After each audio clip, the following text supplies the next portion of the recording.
Ерөнхийдөө эсрэг хөтөлбөрийн онцлог бол нөгөө заах биш чиглүүлэх байдаг. Тэр өөрийгөө танин мэдэх, бусдыг сэтгрүүлж, шин санааг олж харах, тэр өөрийнхөө боломжийг таних, өөрийнхөө тэр бодит байдалтай эвлэрэх тэрийн чадварууд байгаа. Чадамжийн нэгжийн хөтөлбөрт энтерпренершип боловсрол болгох эхсэл хөтөлбөрийг суулгаад байвал яасан бэ гэдэг. Тийм мэргэжлийн боловсролын багш нар одоо хоорондоо ярилцаад тэгээ боловсролын ерөнхий газрын зөвлөх баг олж хамтарч ажилласан. Нэг жолоод одоо 3 жилийн хөтөлбөрөнд суугаад хэрэгжээд эхэлж байгаа байхгүй. Энтерпренершип сэтгэлтэй гэж багш хүмүүст ялангуяа бүр айгу байхгүй шахаа миний бодлоо байхгүй байсан. Тэгээд үүнээс одоо эсэлийн багш баснараа ийм нэг шин санааталжуул бас зүгээр юм гэх чиний энэ үсэл хамтлаг хүртэл багшид тогтоод хүүхдүүдтэй хамсарлцаал явж байна. За танхимын хичээлж тэр танхимын босооч тэр ширээний ард цаа ном уншаад байх ш тийм ээ. Нэг багт нэг ментортой яваад одоо ярьслага хийх тэр. Гингүүд дотор улшаал өөр сонирхолтой хөгтөд Болсон сургалт бол яа харахгүй бас энэ яг одоо хөдөө орон нутагт бол бас нэг хэрэгтэй одоо нэг сургалт. багшуул угаасаа хүүхдүүд байгаа л хүссэн үсээгүй л хөгжсөн байдаг байхгүй. Ер нь аль энэ төсөл хөтөлбөр хэрэгжээд үр дүн нь бол бидэрт сурагчдад мэддэгдгээс гадна хүүхдүүд өөрсдийнхөө ойр орчин байгаа жижиг асуудлуудыг төсөл бичих замаар энэ арга зүгээрээ олон жижиг асуудлуудыг шийдсэн. Энтерпренершипэд суурилсан хувь хүний ур чадвар хөгжүүлэх эсэл хөтөлбөрийн арга зүйн онцлог. Эсэл сургалт хөдөө орон нутгийн өсвөр үеийн хүүхэд залуусын бүтээлч энтерпренер сэтгэлгээ хөгжүүлэх зорилготой. Сургалт нь экспансив сургалтын онол тулгуурсан, төсөлд суурилсан, чиглүүлэн хөтлөх арга зүйг ашигласан, практик дадлаг ажлуудаар баялаг, орон нутгийн өсвөр үеийнхний хэрэгцээнд нийцүүлсэн онцлогтой. Энэ хөтөлбөрт хамрагдж байгаа хүүхдүүдийн сэтгэлгээнүүдийг хөгжүүлэх зорилтуудыг оруулж ирж тавьсан нэлээд шинэлэг байсан. Хөтөлбөрийн арга зүйн хувьд төсөл суурилсан арга зүйг боловсролын салбарт албан сургалт, албан боловсролын үйл ажиллагаанд манай одоо багш нар 40 орчим мянган багш одоо энэ 2024 оны байдлаар ажиллаж байна. Энэ багш нар маань өөрсдийнхөө давуу тал дээр тулгуурлаж хэрэгжүүлдэг туршлагууд нэлээд байгаа. Харин энэхүү одоо энтерпренершип суурилсан хувь хүний ур чадрыг хөгжүүлэх энэ сургалтын дээр бид нар яасан гэхээр төсөл суурилсан сургалтын аргачлалыг багшлахуу болоо суралцахын талаас маш тодорхой алхмуудаар тавьж өгснөөрөө онцлог байсан. Онлын мэдлэгээс гадна бол одоо хувь хүний нэг чадварыг хөгжүүлэх, цаг баримтлах, цагийн одоо менежменттэй ажиллах, өөрийгөө олох, өөрийнхөө сэтгэл зүг удирдах, хэрэгцээгээ тодорхойлох гэх мэтлэн одоо энэ нийгмийн яг нэг бие хүнийг хөгжүүлэх тал дээр бол маш их одоо өр өгөөжтэй ийм одоо хичээл болдог гэж хувьдаа бодож байна. Миний одоо өөрийн яг багшийн одоо нэг уламжлалт одоо арга зүй бол маш ихээр өөрчлөгдсөн. Мөн одоо маш олон одоо сургалтын арга зүйтэй жишээлбэл одоо expansive суралцууд одоо суралцах хүүхд одоо өөрөө бие биенээсээ одоо суралцах одоо ийм одоо сургалтын шинэ арга зүй орж ирсэн байна. Төсөл суурилсан арга зүй байна оролцоон тулгуурласан энэ арга зүйнүүд нь одоо маш их таалагдсан. Тухайн одоо хүүхдүүдийг маань 4 үүргээр хүмүүжүүлдэг байхгүй одоо үйл ажиллагааны менежер, харилцааны менежер, хүний нөөцийн менежер, одоо цагийн менежер гэдэг.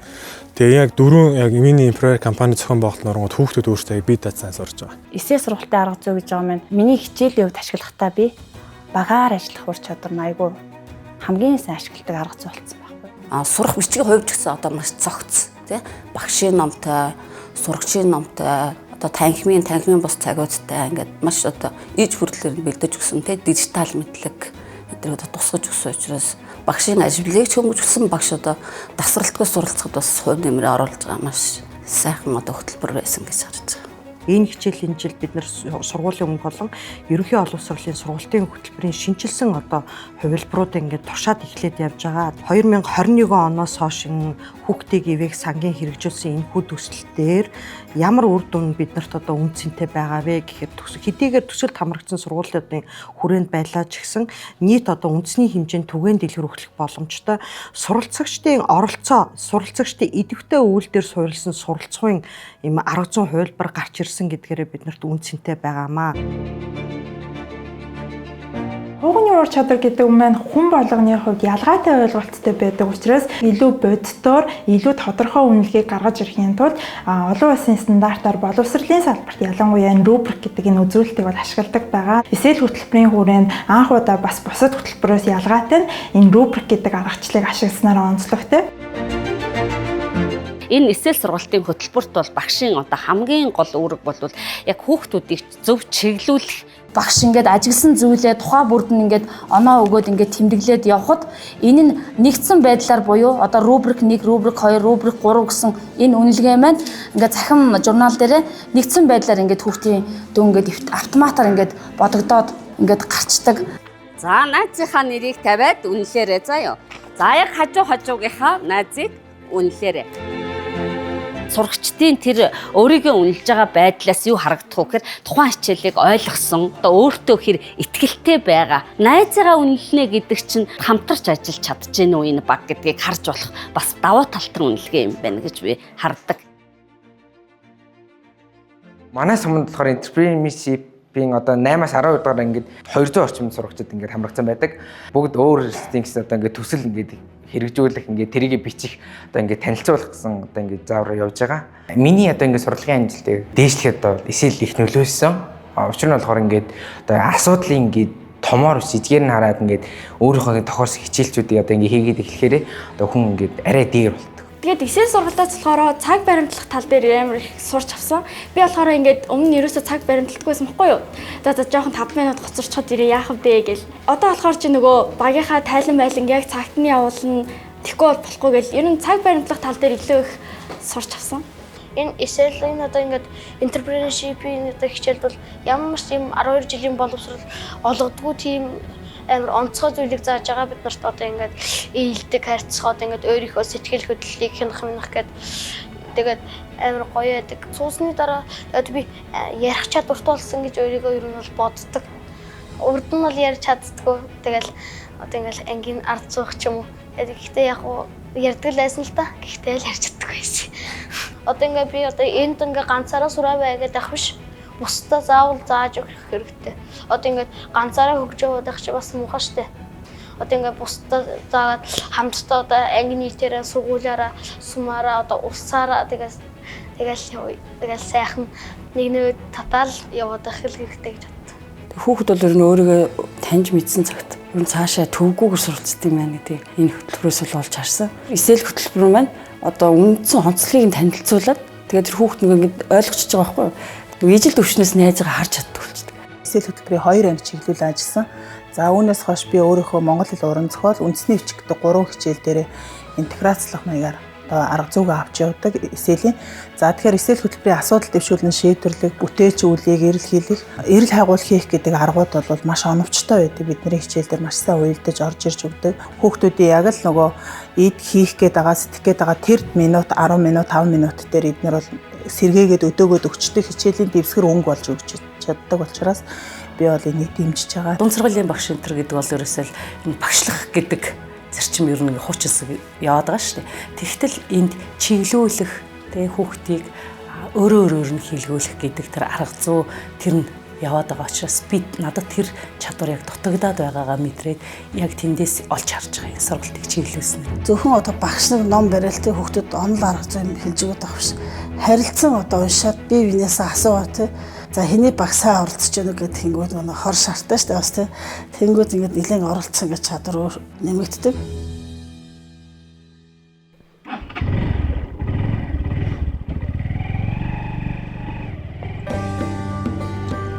Эсэл хосолсон сургалт. Эсэл хөтөлбөрийн хосолсон хэлбэр аймаг сумын төвд болон төвөөс сайдуу амьдардаг, улирлын шинжтэй ажил хөдөлмөр эрхэлдэг, өдөр бүр сургалтанд бэлжлэн суралцах боломжгүй хүүхэд залуусыг сургалтанд бүрэн хамруулах зорилготой. Сургалт нь дуртай газраасаа суралцах, өөрт тохирсон хурдаар суралцах, өөрт тохирсон арга барилаар суралцах боломж бүрдүүлдэг. Эсэл сургалтыг анх сонсоход бол яг нэг entrepreneurship гэдэг нь бол ер нь хэлж чадахгүй байсан юм дээ. Тэгэд яг хосолсон гэхэлэр амар сонирхолтой санагдаж байсан. Би ч нөгөө амар юм ойлгохдоо удаан бохгүй. Тэгсэн бүр амар ойлгож ирсэн танхимаар болохоор. Тэгээд яг таблетэн дээр хичээл үзсэн чинь бүгднгийн янз бүрийн тайлбарлаад өгдөг юм байл те. Манай насан туршийн боловсролын хувьд бол нэг онцлог зүйл нь үнэхээр өөрөө суралцах сонирхолтой, өөрийгөө өөрчлөх сонирхолтой хүсэл эрмэлзэлтэй залуусд зориулаад танхим болон цахимаар гэсэн сонголттойгоор хосолсон сургалтын одоо тоног төхөөрөмж таблет. За тэр таблет маань өөрөө дугаартай, дугаар маань дататай. Тэгээ ингээд сургалт зохион байгуулалт ямар ч асуудал гарахгүйгээр ийм сургалтын орчныг бүрдүүлж гисэн байхгүй юу. Төслөвч сонирхолтой байсан. Юу ийх үү тэгэл аль болох тэгэл болж үтэх юм хоорондоо ярилцаал. Манайх өнгө төвлөлгээд төслөө. За чин дарагчаагийнхаа энэ хийж байгаа төслийг биел том компани болох байх гэж бодож байна. Цаашдаа бизнес талдаа ч гэсэн хамтрал ажиллая гэдүүлээ. Хон монд явхад ингээд бүр хичээлээ ингээд сүлжээ орсоо газар нь ингээд даалгавар малгаараа хийгээ явуулчих надад бүр амар байдаг. Тэр нь над итгэж дэмжиж байгаа хүмүүс ер нь итгэлийг алдахгүй нь тэр цааш тэр хичээндээ.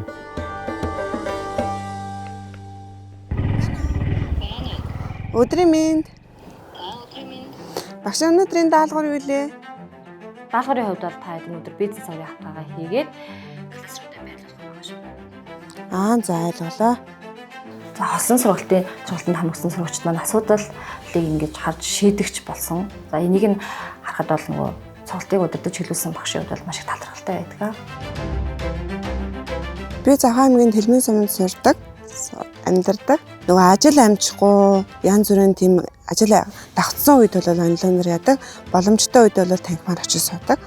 Миний хувьд бол хамгийн түрүүнд онцлог нь зохион байгуулах чадвар нэмэгдсэн гэж бодож байгаа. Сургалтаас юу мэдэж авсан бэ гэхээр өөртөө итгэх итгэл суурь хөгжлөө олж авсан.